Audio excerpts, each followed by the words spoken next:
నన్ను గెలిపించినటువంటి నా ప్రజలందరికీ ఈ విజయాన్ని నేను అంకితం చేస్తున్నాను. నేను మొదటి నుంచే చెప్తున్నాను, కార్యకర్తలేనే నా బలం, ప్రజలే నా బలగం. వాళ్ళతోనే నేను ముందుకు వెళ్తున్నాను. నా కార్యకర్తలు నన్ను వెన్నంటూ ఉంటూ ఈరోజు సాలూరు నియోజకవర్గంలో ప్రతి ఒక్కరూ మా ఆడపడుచు అనుకోబట్టే ఈరోజు ఎంతో ఘన విజయాన్ని సాధించాం. అందరికీ పేరు పేరున, అలాగే మొత్తం అన్ని పార్టీలకి, బీజేపీ, జనసేన పార్టీలు వాళ్ళకు కూడా నా ధన్యవాదాలు తెలియజేసుకుంటూ, ముఖ్యంగా ఎన్నో సంవత్సరాలు పనిచేసి ఆంధ్రప్రదేశ్ రాష్ట్రాన్ని అభివృద్ధి పనులు నడిపిస్తామని సాలూరు నియోజకవర్గానికి వస్తే 4 సార్లుగా ఇక్కడ గెలిచి ఏ అభివృద్ధి చేయకుండా కేవలం పదవులకు మాత్రమే అలంకారప్రాయంగా చూపిస్తూ, ఇక్కడ పదవి ఉంది, పవర్ ఎక్కడో ఉంటది కాబట్టి అలా కాకుండా సాలూరు నియోజకవర్గాన్ని చంద్రబాబు నాయుడు అందరికీ పేరు పేరున ధన్యవాదాలు తెలియజేసుకుంటూ, ముఖ్యంగా ఉద్యోగస్తులు ఎంతో సహకరించారు. మామూలుగా కాదు, వాళ్ళు పడినటువంటి బాధలకి రియాక్ట్ అయ్యి చాలా సహకరించారు. పాత్రికేయ మిత్రులు కూడా నాకు చాలా బాగా సహకరించారు. సాలూరు నియోజకవర్గంలో వీళ్ళు సహకరించారు, వీళ్ళు సహకరించలేదు అని నాకు చెప్పడానికి లేదు. అందరూ నన్ను సొంత ఆడబిడ్డలు ఆదరించారు. అందరికీ పేరు పేరున్న హృదయపూర్వక పాదాభివందనాలు తెలియజేసుకుంటున్నాను. జై హింద్, జై తెలుగుదేశం. ఓటమి అభివృద్ధి ఎప్పుడు కూడా జరుగుతుంది. ఓటమి వర్ధిల్లాలి. చంద్రబాబు నాయకత్వం వర్ధిల్లాలి.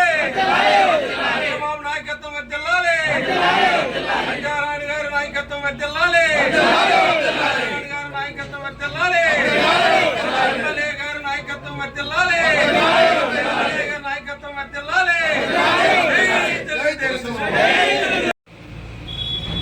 20 ఏళ్లుగా సాలూరు నియోజకవర్గంలో ప్రజలందరూ కూడా ఆకాంక్షించిన, కోరినటువంటి విజయం ఈరోజు ఇది ప్రజా విజయం.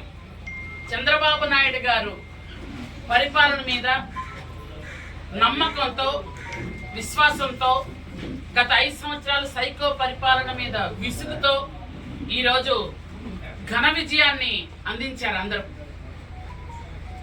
రాష్ట్రంలో చూసుకున్నట్టయితే చంద్రబాబు నాయుడు గారు కూటమి అంతా కలిపి 164 సీట్లు వచ్చాయి. అసలు అసెంబ్లీ గేటు కూడా తాకనివ్వము అన్న పవన్ కళ్యాణ్ గారికి ఈరోజు మొత్తం 100% ఈరోజు సాధించుకున్నారు. ఆయన ఏవైతే ఎక్స్ట్రా మాటలు చెప్పి మనుషులు కొట్టించి, చంపించి, హింసించినటువంటి వైసీపీ పార్టీకి ఈరోజు కేవలం 11 సీట్లు. ఆ రోజు 151 సీట్లని విర్రవీకి అందరినీ హింసించినటువంటి ఆ పార్టీకి 151లో మధ్యలో 5 ఎగిరిపోయింది, 11 మిగిలే. ఆ 5 కూడా పంచభూతాలను ఎంత హింసించారు వీళ్ళందరూ కూడా, ప్రజలు హింసించారు.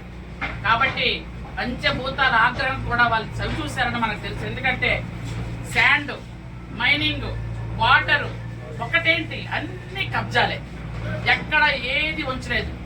మట్టి, ఆకాశం అందితే ఆకాశాన్ని కూడా లాక్కుండేవాళ్ళు వాళ్ళు. ఇలా పంచభూతాలను కూడా కబలించి సైకో పరిపాలన చూసినటువంటి ప్రజలందరూ కూడా తగిన బుద్ధి చెప్పారు. 11 ఆ కెప్టెన్ కూడా కనిపించట్లేదు. 11 క్రికెట్ టీం అంటున్నారు కొంతమంది, ఆ కెప్టెన్ కనిపించట్లేదు. ఎలా ఉన్నారు అని అంటే 11 మంది మేము ఎందుకు గెలిచామా అన్న పరిస్థితిలో ఉన్నారు. ఆ రోజు అసెంబ్లీలో ఇష్టం వచ్చినట్టు మాట్లాడినటువంటి, దేవాలయం లాంటి అసెంబ్లీలో మమ్మల్ని అవమానించి ఇష్టం వచ్చినటువంటి మాట్లాడినటువంటి వాళ్ళ నోళ్ళు ఈరోజు మూత పడిపోయారు పూర్తిగా. నీ అంత అసభ్యకరంగా మేము మాట్లాడలేం. మాట్లాడితే ఈరోజు మీకు మేము చెప్పే సమాధానం ఎలా ఉంటుంది